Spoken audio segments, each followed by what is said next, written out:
در زندگی هر زن یک رویداد طبیعی و تکرار شونده وجود داره که ماهی یک بار اتفاق میفته. قاعدگی یا همون پریود. شاخص اصلی این دوره خونریزیه. اما مدت و میزان اون در هر زن متفاوته. از گذشته‌های دور، بشر درباره این خون قرمز تفکر کرده و داستان‌ها و باورهای مختلفی شکل گرفته. برای اجداد ما، خون همیشه نماد زندگی و مرگ بود. اونها می‌دونستند از دست دادن بیش از حد خون یعنی خطر جدی برای جان انسان.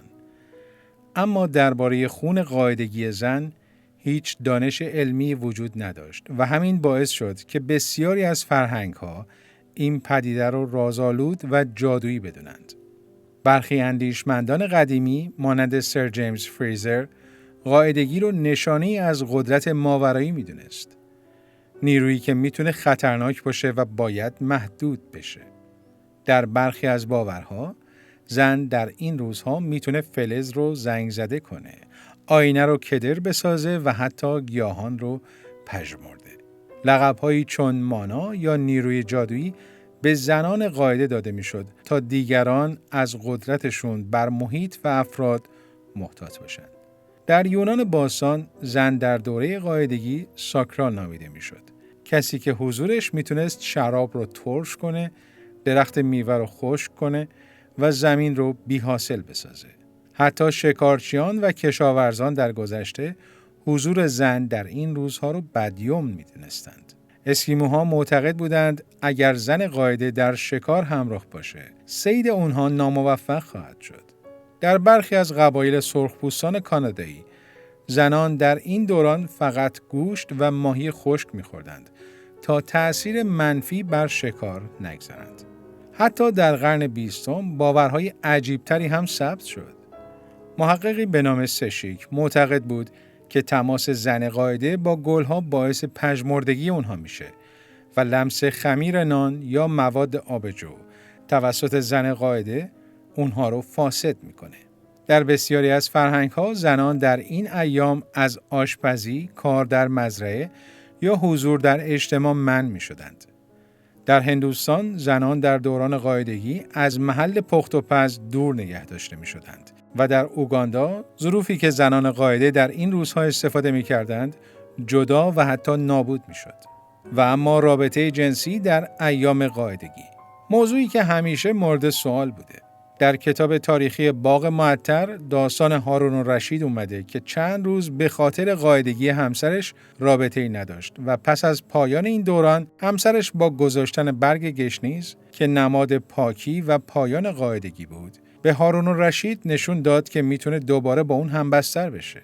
در بعضی مناطق مانند گینه داشتن رابطه جنسی با زن قاعده نه تنها ممنوع بود بلکه باور بر این بود که میتونه موجب بیماری و آسیب جدی در مرد بشه. حتی در قرن 19 برخی از پزشکان هشدار میدادند که این نوع رابطه ممکنه عوارضی برای زن و فرزند آینده ایجاد کنه. اما امروز نگاه علمی تغییر کرده. پژوهش‌های جدید نشون میده که رابطه جنسی در دوران قاعدگی از نظر پزشکی مشکل خاصی نداره، به شرطی که به مسائل بهداشتی توجه بشه.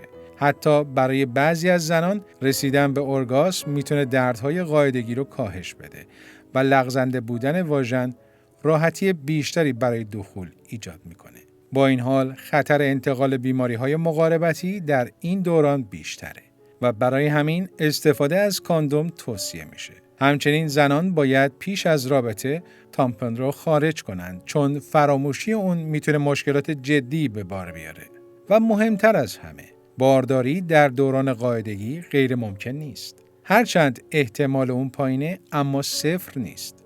اسپرم میتونه تا 7 روز زنده بمونه. بنابراین در زنانی که چرخه کوتاه‌تری دارند یا تخمک گذاری زودتر اتفاق میفته، بارداری هم ممکنه. در نهایت، رابطه جنسی در دوران قاعدگی یک انتخاب شخصیه. مهم اینه که زوجها با دانش، احترام به بدن و خواسته‌های یکدیگر تصمیم بگیرند. باورهای قدیمی هرچند جذاب و عجیب نمیتونه جایگزین علم و گفتگوی صادقانه باشه. میشه گفت که این موضوع مثل بسیاری از مسائل زندگی مشترک نه سیاه مطلقه و نه سفید مطلق، بلکه با آگاهی و مراقبت میتونید بهترین تصمیم‌ها رو بگیرید و تجربه‌ای سالم و دلپذیر داشته باشید. امیدوارم این ویدیو برای زوجین و افرادی که میخوان زندگی جنسی سالمتر و آگاهانه‌تری داشته باشند مفید واقع شده باشه.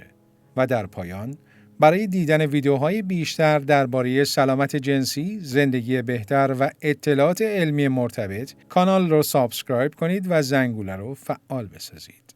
تا درودی دوباره، بدرود.